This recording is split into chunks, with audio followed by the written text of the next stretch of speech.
Appreciate your coming, and welcome also to those on the live stream who've decided to stay home and avoid the crowd.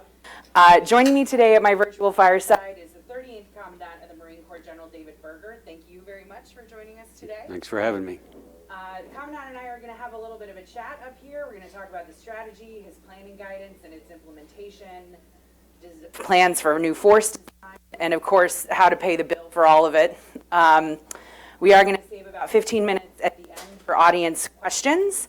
We will, of course, take questions from folks here in the room, but we're also going to be taking questions from folks watching on the live stream through Twitter. So tweet your question using the hashtag CNAS 2020.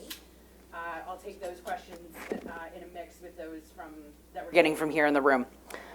Is something wrong with my mic? Yeah, I think you may be. Am I leaning on it? Maybe. Okay.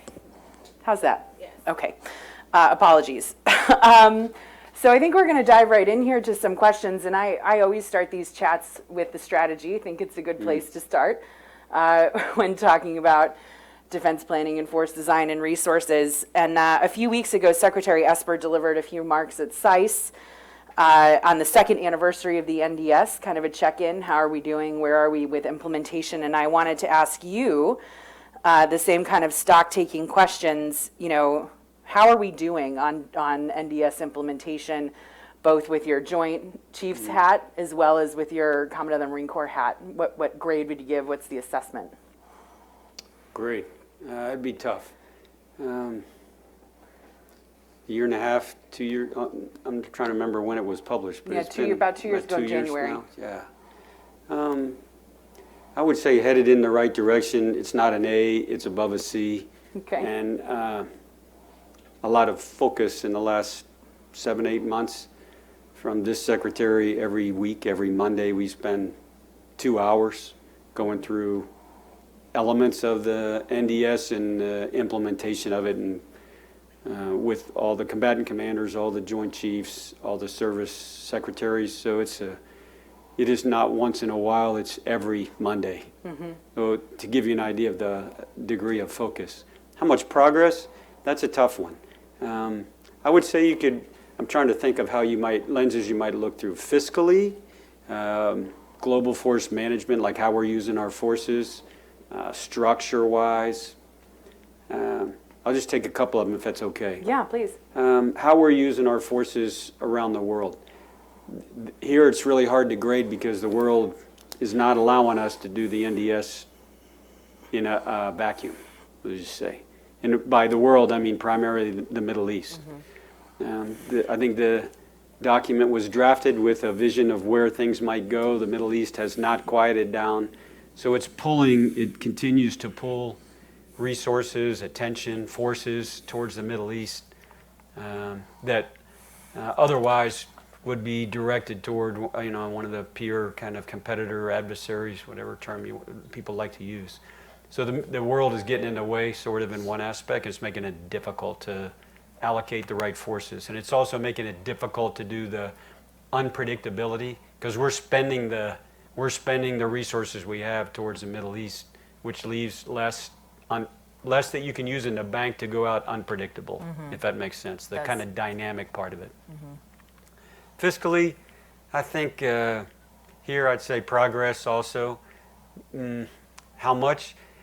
Designing the force, takes, of course, people in this room know it's not going to happen in a year. So I think some legitimate, if not frustration, concern by Congress, like we're looking at your budget for 21 and we don't see all this significant change. Fair criticism, or fair question, I think, to ask. I think the awareness, off the charts, A+. Progress in terms of how we're using our forces, pulled in another direction by world events. And that's just going to happen. As far as reshaping the force, I know where we are, and then I'll just end up on the Marine Corps. On ours, I think in terms of the execution of the NDS, and I would combine with that, ma'am, I would combine the defense planning guidance, which is a classified document, but it anchors, it even puts a finer tune to the what direction should you go, should the department go. There it's more prescriptive, more narrow. And it's consistent. So I think for us, we know who our pacing threat is. We know what our primary theater is. That's what we're designing the force to meet. Can I return for a minute Yeah. to your points in the Middle East? It's something that we have been thinking about and talking about a lot here at CNAS. To what extent do events in the Middle East and the choices that we're making about how to manage those imperil the NDS? And I wonder if you could offer a few thoughts about that. I don't know about imperil is a great word. I think that probably is a fair way to look at it. In another way, we're not talking in these in this context, but I think it could also delay. In other words, the plan still remains the plan, but we can't get there on the pace that we had intended to. So until, in other words, things in Iran change, until some things settle themselves out, and they are now, then it's, I would say, more like deferring. In Okay. terms of ends, ways, and means, you're deferring a portion of that. The ends haven't changed where you're headed. Yeah. Using up your flexibility in terms Yeah. of force employment. Yeah. Is a delay. Is certainly a delay. I want to turn now to your planning guidance for Yeah. the Marine Corps that you released very shortly after you became the commandant, which was very bold. Folks in the chattering class have been talking about this for months now, so I don't want to belabor it. But Right. a few things that you said in that document, that the MAGTF is not the solution to every problem. We kind of had a running joke when I was in the Pentagon, like the Aflac duck, but MAGTF. Commitment to modernization over force size. Some MEFs are more important than others. Were really bold statements. And I was wondering if you could tell us a little bit about what pushed you to release that kind of guidance so early. What is the case for change that you were addressing? The NDS is certainly a part of that, without a doubt. But for me, the conclusion that we would have to make a significant change, or significant changes, predates the NDS. I think when I was in California at 1st Marine Expeditionary Force, the tension was shifting, but glacially, it was hard to recognize that shift. Then when I got to Hawaii for 2 years, and just by one of those times in your career where you get to work alongside of like-minded is the wrong descriptor, but Shags O'Shaughnessy and Not So Swift and Harry Harris, and the group of people that was out there at the time was thinking forward. And that kind of pushed my thinking towards where we need to go. And I think my predecessors, and I won't speak for them, would have liked to have done the same thing. Couldn't because of Iraq and Afghanistan, I would say. Anyway, so pretty much the time in the Pacific and the war games that we conducted in Newport, here in Washington, D.C., in Hawaii, kind of confirmed that unless on the paths that our peer competitors are on and we are on, if we don't change, it's going to be ugly and somewhere 6, 7, 8, 9 years out. Not now, but it would be in the future unless some fundamental changes happen. Yeah. It's interesting that you note that your kind of thinking on this evolved as part of that group out in Hawaii with your fellow component commanders, so very much rooted in a joint context. Absolutely. Can you talk a little bit more about how, how that imperative for jointness that we're seeing driven by the threat environment, particularly in the Western Pacific, how that's kind of shaped your thinking? I would say through one angle, people will view joint as an artificial must-do just 'cause sort of approach. That holds true probably for lower-end threats, where it's okay to work alongside a partner. It's okay to do it in a joint, jam it through a joint lens. But could one service or two services get the job done? Perhaps. Against a peer threat, not happening. So one is just the obvious nature that if you don't, and you try to do service independent things, that you know kind of how the outcome's going to happen. So it's an eventuality. Maybe not again today, but pretty close in the future. You don't have a choice, in other words, or the outcome's going to be bad. Yeah.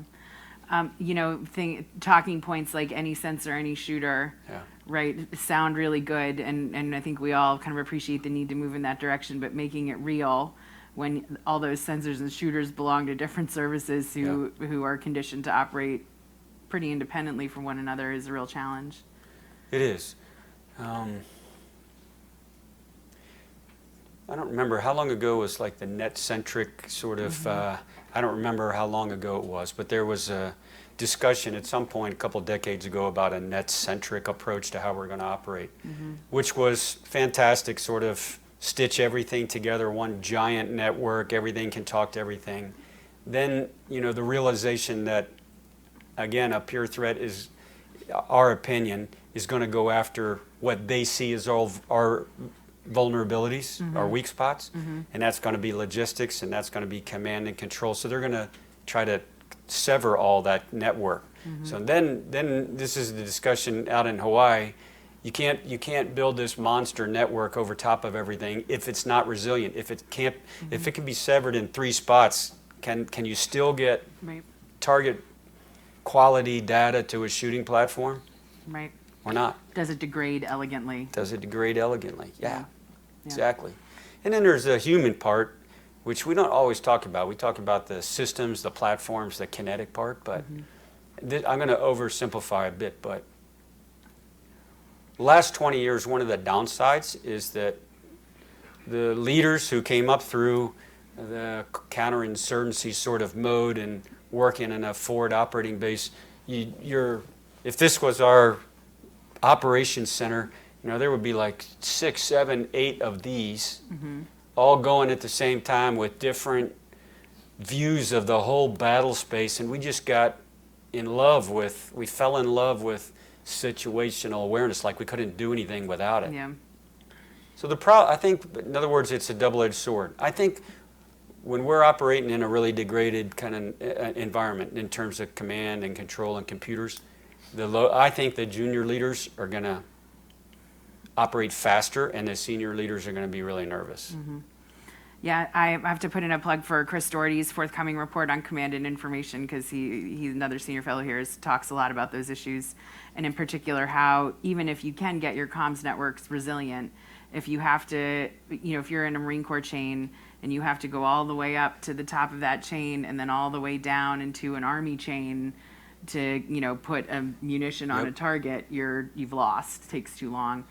And this is where we're going to have to make some changes. I agree. I don't know. I haven't read, of course, what he's written, but part of the reason we went all the way up and all the way down, frankly, was things like CIVCAS, collateral damage. In other words, somebody way up high had to make the call, could you hit that building because it was only 50 meters away from another or something or other. Well, that's not realistic in a dynamic fight at all. And that was really the only reason you were going up 3 levels to get your fire plan approved, was CIVCAS or collateral damage or whatever the level was set at. Some general officer had to approve the strike. That ain't realistic. Yeah. Not in a dynamic fight at all. Yeah. Yeah. So We have to change our behavior, in other words, and accept, frankly, there's going to be collateral damage. There's going to be civilian casualties. Yeah. I think that, certainly we all have to have a very healthy appreciation for the fact that a war with China would look very, very different than the kinds of conflicts we've been fighting in Iraq and Hopefully there won't be one, right? Hopefully If we there do our won't be job one. right, won't be one. But to that point, I want to go back to the point that you made about how the wargaming had informed your thinking on this effort. We here at CNAS are also working on building out a more robust unclassified wargaming program because we believe deeply in that tool's ability to expose people to problems and get them thinking about problems in a different way. Could you talk a little bit more about that? I think in terms of modeling and simulation, we've made strides. We got a long way to go. In terms of thinking, and this is where the group at Hawaii was really fantastic, because we were all critical thinkers, didn't fall in love with drink the Kool-Aid too much. So in the war games, you'd be realistic. And if you take the National Defense Strategy and defense planning guidance and you look at a map, in one half of the globe, it leads you towards the conclusion this is sort of a maritime-centric approach. In another part of the world, not. But in that part of the world, in the Indo-Pacific, it calls for maritime and air solutions if you're going to deter and then if it gets worse. So we had to figure out how that stand-in force and a standoff force, how's that going to work? Yeah, absolutely. And what's your conclusion? You've been hearing kind of the mix is the secret sauce. I don't know. I wish there was a secret sauce. Yeah. Well, if there is a secret sauce, it's a secret. But Yeah. I haven't found it yet.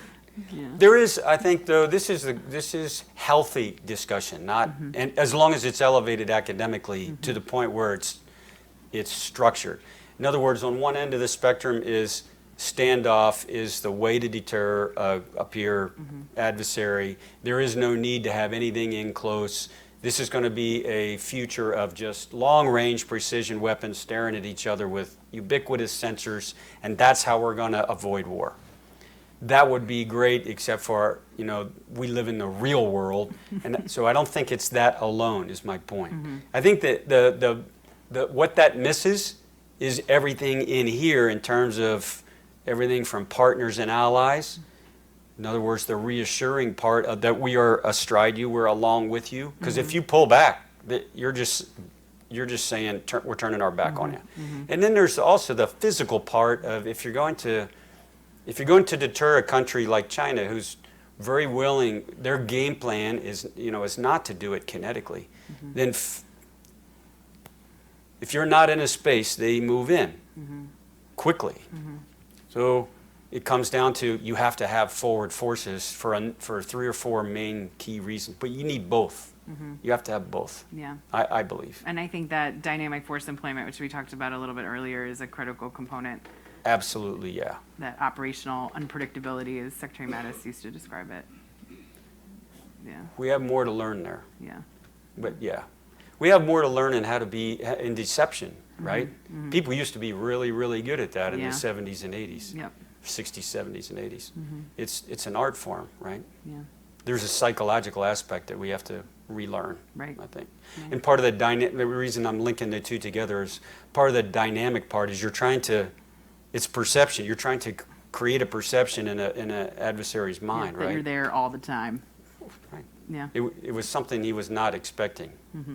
Yeah, absolutely. I do want to talk a little bit about naval integration, and I liked the way that you put it in the planning guidance, which was almost like ask not what the Navy can do for the Marine Corps, but ask what the Marine Corps can do for the Navy. I'm paraphrasing. Yeah. And I wonder if you could tell us a little bit about more what informed your thinking about that, what changes in the threat environment are kind of forcing this greater integration and kind of also how's it going? So I think first, it's not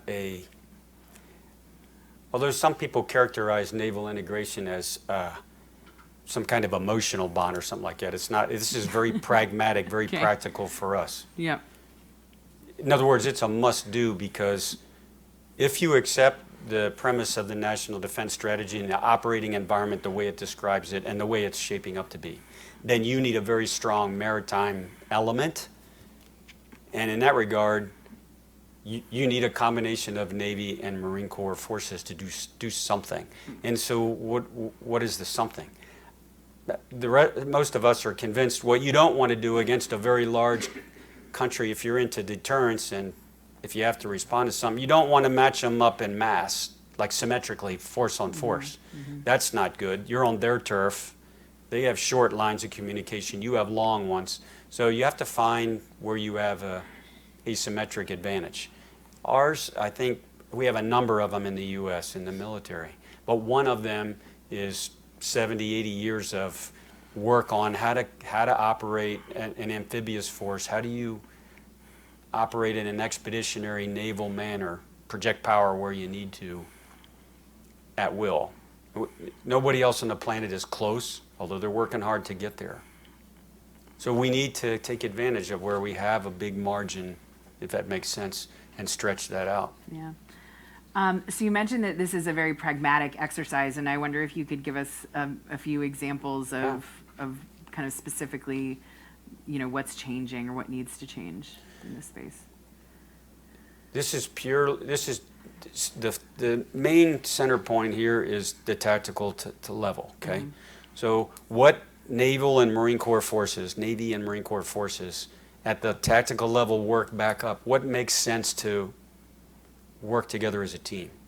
So the Navy's previous CNO's approach in terms of distributed maritime operations anchors on the fleet. We got to be able to fight as a fleet. If you're in great power competition, we have to relearn how to fight a fleet. So that's where I began. Okay, if the fleet is the center point, that's how the maritime component is going to fight through. How do we support the fleet? How do we become part of sea control and sea denial? If that's their game plan, where do we fit in? Because we cannot be passengers anymore. Okay. And I'm assuming you've got a very willing partner in Admiral Gilday. Yeah. Barry. Yeah. Good. Good. He's a lot smarter than me. But we have the same barber pretty much too. But yeah. It's convenient. So I also have some questions about how you're thinking about the impact of naval integration on force design. Yeah. And so I'll jump to the force design topic. Sure. I know that the plan is not out yet, hotly anticipated Close. by all of us in the chattering class. Can you give us a little preview of what might be coming? Yeah. If I could, ma'am, and I'll link both together. The Navy and Marine Corps, let me start on the Navy side real quickly, and then I'll shift.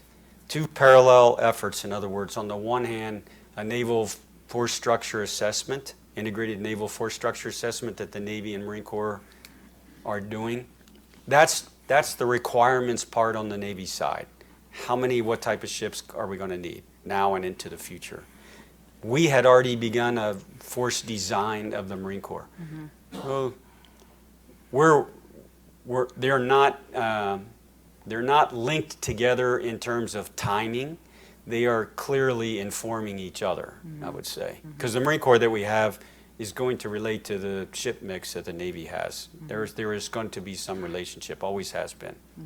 Our force design effort started last July. I think my predecessor again would have, he foresaw what needed to be done and started us leaning in the direction we're headed. So for the past 6-7 months, that's what we've been doing. And at the fundamental part, I think any organization, any corporate entity reaches a point where the kind of corporate leadership says, if we don't make some very fundamental changes, we're going to get left in the dust. We're not going to get left in the dust, but it's that time for the Marine Corps. We have to now make a fundamental change. So we redesigned the Marine Corps, and we picked a time frame far enough out where it's not in the turmoil of manpower and budgetary sort of churn, which is 5 years and in, just give or take. Because we have gone down that road before and tried to make pretty large changes, and it's difficult when you're inside that churn. So we picked 10 years out. We picked 2030. Probably could have picked 2035, but we picked 2030. Made assumptions about technology, made assumptions about the threat and where they're headed. And then we designed what the Marine Corps should look like in 2030. Then map backwards to today's force, which is sort of an inverse way of looking at it. Yeah. And now we're in the stage, just to finish it up, now we're in the stage of, as coach to me, and I think great advice, this week and next week, meet with the 4 committee chairs and the ranking members of the 4 House and Senate committees that have jurisdiction or oversight over military. So have already met with about a third of them. I'll meet more today and tomorrow, one by one. This is where we are, because grade coaching, I'm sure you got the same. Don't surprise them. They can help. Just inform them up front. Yep. Once we're done that next week, then we'll be off to the races. Great. Yeah, I think that's absolutely the right approach. Yeah. And I wonder, so this 2030 timeframe, Yeah. in order to get there by then, there are investments that need to start happening now. There are. Very much at the heartbeat of the churn in the fit-up. Yeah. And so I wonder if we can talk a little bit about the 21 program, you know, what were the big bets? Where did you accept some risk? And you know, maybe perhaps it's premature to be thinking about 22, but I'm thinking about it already. No, it's not premature. You know, where are we headed? Where are we headed in the next cycle? Because you know the budget cycle. The budget, this 21 budget, largely built in the fall, and we have to turn it into the services, and then the joint chiefs up to the secretary. So this one you'll not see large changes. This one you'll see the beginning, though. We have to contract the Marine Corps to some degree. We're not sure exactly how much. This year it's a couple thousand. And we're contracting in order to use those resources because we don't own $13 billion ships, we own people. That's where our money is. So we have to get smaller to get better. So we're going to begin to contract back towards normal, where our sort of normal fighting weight is. We're large right now compared to where historically we've been. So this year you'll see initial investments in things like long-range precision fires. You'll see a beginning of a contraction of the Marine Corps. You'll see a few things in this budget that give you a window into the direction that we're headed. Next year, the year after that, much more fundamental changes. In terms of divesting, getting rid of some things that are legacy, and investing in things that we don't have right now. And does it worry you at all that you're going to have to leave a lot of that work to your successor potentially? If we're on that kind of time horizon? Not at all. Okay. Not at all. Not a worry. If you're inclusive from the beginning with your senior leaders and they inform the direction you're going, it's the best view that we have. There is no question in my mind that whatever we envision for 2030 won't look like that in 2030. Not the least of which is because we have a pacing threat and they're going to make changes along the way too, right? Right. So are we. Right. So we cannot, this is something every year, all the time, you're going to have to war game, iterate, make adjustments along the way. Yeah. Because the adversary is not static. Yeah. It is a fine line, though, between kind of an adaptive plan that you can adjust as you go and a whipsaw. Absolutely, yeah. And one that sometimes different components in the department as a whole has struggled to walk. That's primarily why we picked 10 years out, so we're not a whipsaw Yeah. inside a 5-year window. Yeah. I want to circle back to the question of training, which was another one of your key priorities from the planning guidance. And so we've talked kind of a little bit about concept development and force design. You know, how does all of this impact the way that the Marine Corps trains? Yeah. Both as a Marine Corps, but also as a maritime force with the Navy and as a joint force. Most Marines by nature are pretty self-critical, except to outside audiences in which we brag all the time. But inside the family, we're pretty self-critical. I think in a couple ways, let me take first of all, first the pace. We are going at a pace in terms of deploying forces that's not allowing us time to get to the training level you would like. In other words, if you're the commander in the last 10 years, it's a get on the bike and go, and there's not enough time to build a cohesive team and take your unit to the level you really want to go. So we need to buy them back time. Second, the means to train, the focus, the resources behind it, we haven't put our money where our mouth is. We did it intentionally because we were resourcing units that were deploying with the very best we could give them. But what we sacrificed along the way were things like training that we have to modernize. We have to give them the capability to do so. Last part of this, training, which we are wrestling with, don't have simple answers for. It's pretty clear right now it's hard to hide, even in training. So the challenge is, if you want to train your naval joint force out in the open, it's pretty much ubiquitous. Sensors are going to see how you're training. And if you want to conceal some of your techniques, conceal some of your methods, it's going to be really harder and harder and harder to do that. Yeah. Why do I bring that up? In other words, it wasn't long ago where you could take your whole joint force out to Alaska or China Lake or different places, no one would see you operating. Not the case going forward.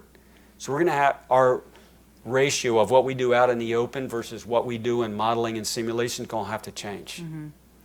We're going to have to do a lot more training out of plain sight. Mm-hmm. There's a silver lining to that cloud, though. There's an opportunity. There is an opportunity. Set of circumstances you described. We can leave it there. There is. I do want to come back to operational concepts. I think that each of the services has kind of been doing work. The Army with MDO, Yeah. the Air Force making a big investment in JADC2, Joint All-Domain Command and Control, and and now obviously the Joint Staff leading an effort to develop a real joint warfighting concept. And I wonder if you can provide us any insight into what's happening there, and what is the Marine Corps, Navy Marine Corps team kind of doing in support of that effort? This was another thing I saw pretty clearly in Hawaii, because you could already see the beginnings of that moving. Because minds like General O'Shaughnessy and Admiral Swift, they were going. Yep. They were moving, Yep. as well as each service. And although not in other words, not in a nefarious bad way, we're trying to break away from the herd sort of thing, just that we have a vision for how we're going to fight as a service and we're going. And now I agree with you. Now we're trying to stitch that together. Without, you can't reel it back in. You don't want to. So how do we stitch together the best parts of all of that into some joint construct? That's where we are. And we'll have that done this year, this calendar year. Mm-hmm. Now, I think that will morph, of course, over time, because the service doctrines, their concepts are moving. Mm-hmm. And there are great parts of each one that you don't want to lose along the way. Mm-hmm. Inside the Navy Marine Corps team, I would say distributed maritime operations, littoral operations in a contested environment, expeditionary advanced base operations. Those were concepts that are moving, resourced, because they provide a solution to how do you counter China, how do you deter China. So you don't want to arrest them and you don't want to retard them, but now you got to absolutely stitch them together into a joint construct. Have to. And I wonder, I feel like it's been pretty well understood that concept development is sort of the birthright of the services, but the kind of increased imperative for jointness, I think may, and I want to know your opinion, kind of flip the script a little bit in terms of need for a little bit more top-down, vice, bottom up, and then just kludging them all together when you get to the top. The way you just described it, that rugby scrum match, I think we're in the middle of that. I don't know if we know where we'll end up. I think that's a fair description of what we got to wrestle with. You clearly can't have the services running 100 miles an hour down their own paths and then down the road somewhere expect to stitch it all together in some kind of coherent warfighting manner. It's really tough to do that. Well, but it's also really tough to say, in some cases, letting 1,000 flowers bloom is absolutely the right answer, right? It's insurance against a couple of those flowers failing. It is. And the dark side of that is you want an adversary guessing what. Right. Yeah. Yeah, of course. Of Right. course. You want them to work really hard to figure you out, not make it simple. Not make it simple. Not exactly. make it simple. Well, I don't know. At least my experience at the Pentagon, we don't make anything simple. So it's good news. Good news. We know how to, We know how to complicate things. we do. We just need to complicate things for the adversary instead of ourselves. True.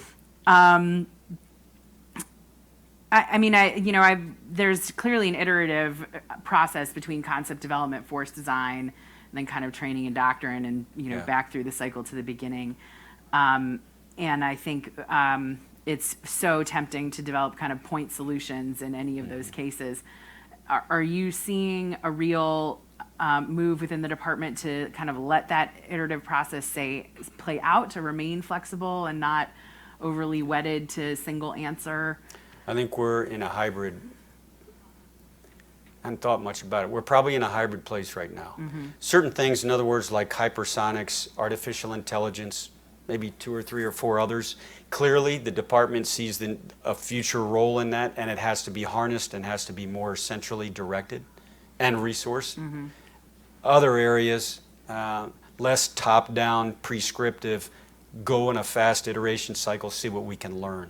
So we seem to be in a hybrid place right now, and that may be really good. Yeah. Like to your point, the ones that are spinning fast, don't slow them down. Yeah. Let's see what we can learn. These other areas over here where we clearly need to maintain a margin of advantage, we can't let that just drift along on its own. They got to grab it by the reins and steer it. Yeah. Another kind of key focus area of your planning guidance was institutional culture. Yeah. And I think you put out some additional guidance to that effect recently. Do you want to talk about any of those issues a little bit? You know, how's it going? What are the challenges in making some of those shifts within the Marine Corps? I would suppose any large organization has something, whatever you call the organization's ethos or culture, or whatever it is, the macro, the big thing. But you can't have an organization bigger than 100,000 people that is not without subcultures in there somewhere. And there are a lot of them. We do too. And some of them are very good. In other words, some of the subcultures are young officers, staff NCOs who challenge the status quo, who have a better idea, willing to write about it and put the rig. You need that self-culture that says, I'm not buying that. There's a better way. Then there are the destructive self-cultures. We got to weed them out. We're at our soul a war-fighting organization, which at its soul depends on an implicit trust between you and me. In other words, not so much even that we know each other's name and we've been in the same fire. It's not that. It's just there's a Marine on my left and I trust that they have my back, sort of that kind of confidence. Anything that breaks that down is bad because your warfighting ability goes down. Because you're going to hesitate or I'm going to hesitate if you follow me. Has to be absolute trust. So things like a Confederate flag that's a symbol to some of being divisive, anything that breaks down cohesiveness, we need to look hard at. And in terms of the, how do we look at other genders and do they fit into the service and all that sort of thing, we need to be way past that. And I think it's not complicated. Either if someone has that view that there's not a role for them, whoever them is, they either have to change their approach, their view, or leave, one or the other, because we can't have an antibody inside the team. Can't. Yeah, and you see that very much as a core issue for warfighting effectiveness. I do, Yeah. absolutely. Yeah. Yeah, it's not top-down driven. It's not because of something you read. It's because that breaks down the team. We don't trust each other. We got a real problem in a firefight. We got a real problem. Or close air support or any part of it. Yeah. You have to trust the other person in the team. Absolutely. Okay, so we're going to open up for questions from the audience. I'll take the first one from the room here, and then we'll have a look, see if anybody's up on Twitter. Just here on the aisle first. For Mike, yes. Yeah, and let us know who you are and where you're from. Michael Gordon, Wall Street Journal. Sir. General, you in the early part of this conversation, you mentioned that your efforts are being somewhat deferred or delayed by events in the Middle East, and that you're being pulled, in effect, by world events. But I was trying to think what the Marines were doing in that part of the world, and obviously there is a Marine artillery battalion in Syria, and there are Marine raiders in Iraq, as we saw this week. Maybe an F-18 squadron, a MU, but we're not at war with Iran. There's not a major conflict there. So that would really drain your resources in a serious way, like conflicts in the past. So my question is, if you were to be more selective about our interventions in the Middle East, in the current world context, what would you do? How would you go about that? And if you're promoting a strategy that doesn't take account of the continued turbulence in the Middle East and the need to resource that to some degree, do you have a realistic strategy? First part, two parts to that, if I understand, and make sure I cover the second part as well. First part, I'm preaching to the choir a bit for folks in here, most of which who study military. If you pick like the Hornet F-18 squadron you mentioned, sir, of course, it's not one, it's the one that's there, the one that's training to go there, and the one that just got back. So we think always not one, but three. And our challenge, if you use that squadron, like that type of aircraft, we're in a transition from F-18s to F-35s. So the problem is we have to transition to a new platform that we're going to need for the future. At the same time, we're pumping F-18 squadrons to the Middle East. And it's not one, it's more than one, of course. The MU, the Marine Expeditionary Unit in the Amphibious Ready Group.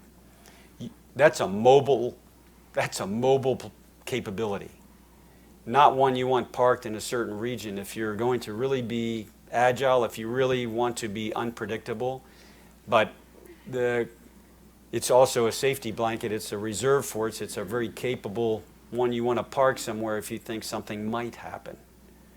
So it stretches us in terms of becoming more operationally unpredictable, as long as there's a demand to park it off of here to try to prevent something from happening.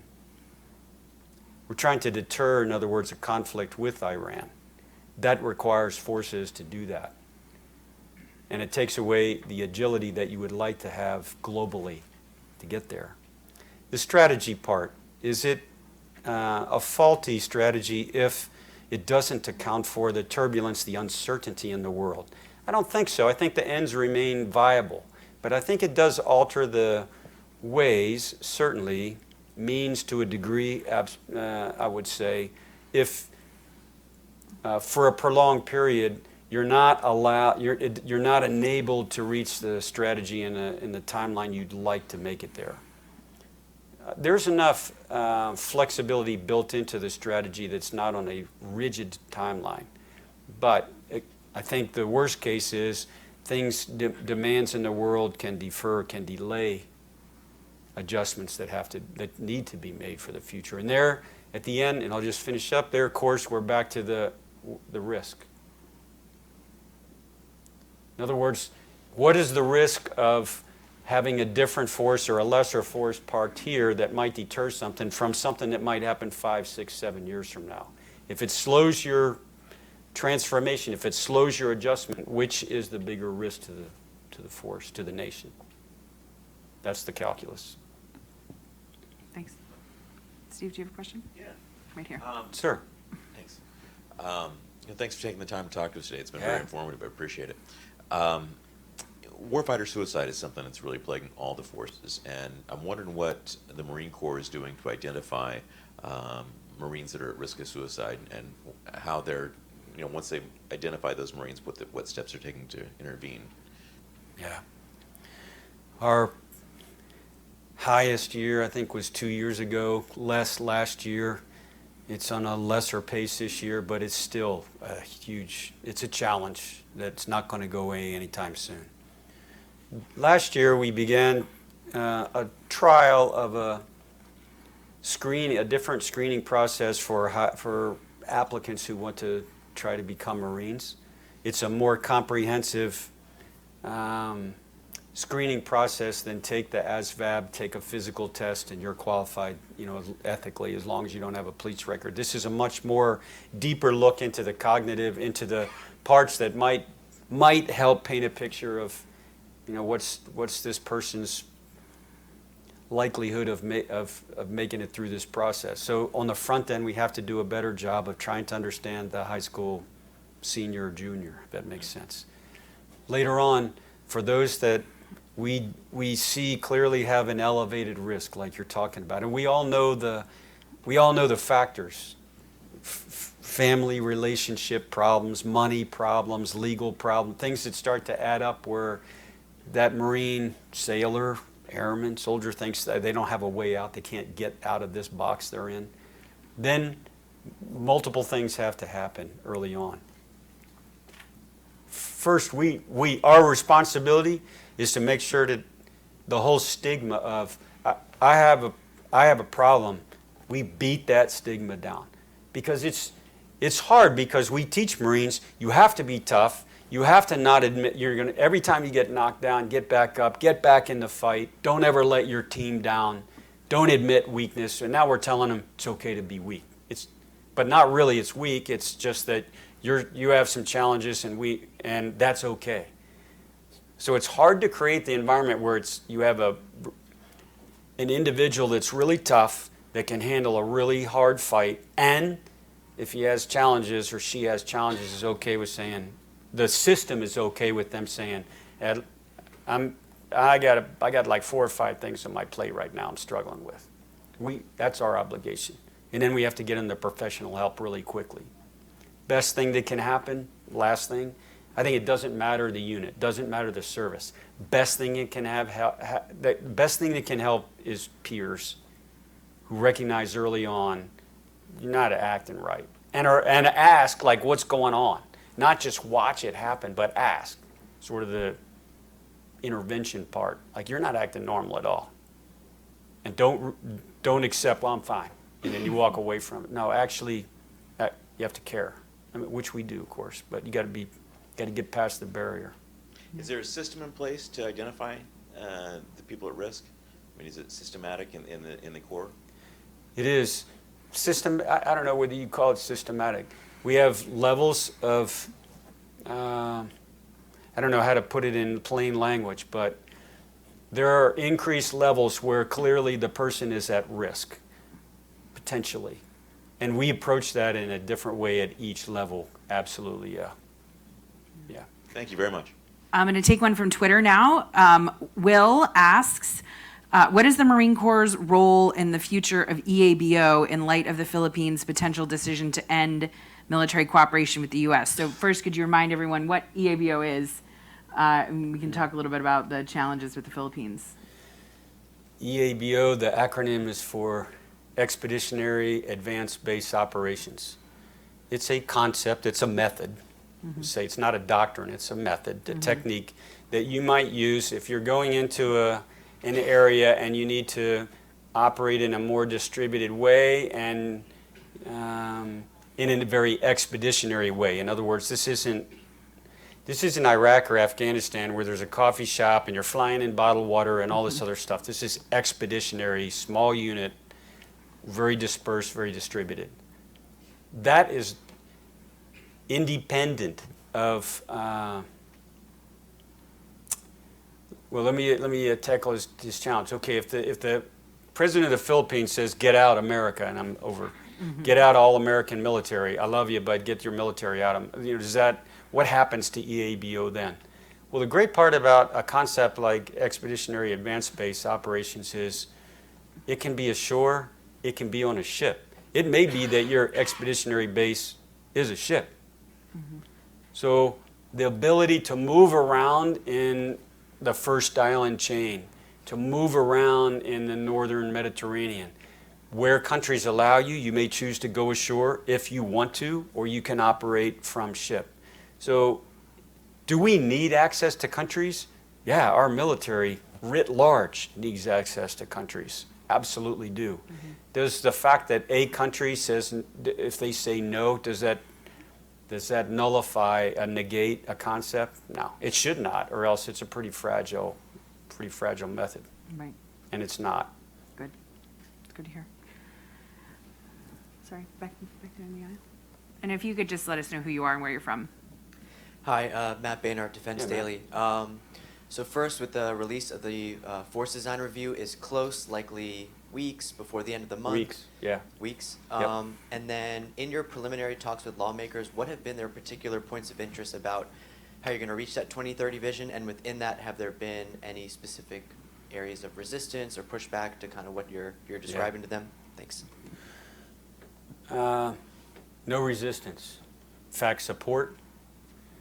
Now, I haven't gone through all of them, so I have to answer that question definitively after 8, I suppose. But so far, just the opposite. So far, a recognition, or actually not an endorsement of the end state, but an endorsement like it's good that a service recognizes the need for fundamental change. How can we help you? Now, the rest of your question, though, what's the coaching been? The coaching bin is to understand the raw nerves, which you're smiling about. Things like reserve, anything to do with the guard in reserve can be a raw nerve. If it touches on industry, and it may mean a reduction in some program of record, how many of a thing you're going to buy could be a nerve. So the coaching is try to figure out where the potential friction points are going to be, figure out, first of all, when those changes might happen. This is where I think the 10-year horizon works favorably instead of a 2-year horizon. If we're going to adjust the number of something we're going to buy or field, that may be next year, it may be 7 years from now. So there's a bit of a cushioning effect that we're not going off a cliff here. So look, the coaching I got, which is really great coaching, look through the lens of a member, which means local constituents. What does it mean to my area, my workers, my people, my industry? Look through that lens, try to understand what the impacts are, and then go from there. It's been great coaching so far, really good coaching, and all supportive. That's great to hear. I'm going to take another question from Twitter. We have another viewer who asks about recruiting. Are traditional images and symbols of being a Marine reducing the Corps' ability to conduct outreach and recruit the next generation of tech-savvy Marines? I guess, in other words, is the recruitment approach out of touch with the demographic you're targeting? My answer is no. Yeah. I don't think yet, anyway, in the long as we can see. You don't join the Marine Corps to be a cyber specialist if you're a high school junior or high school senior. That's not why you're joining the Marine Corps. They're joining the Marine Corps because they want a challenge. They want to push themselves. They want to be part of something in their view looks more elite, more selective. They want to prove something. They want to be part of a very tight-knit team. The specialty is secondary, and that's the way every Marine recruiter approaches it.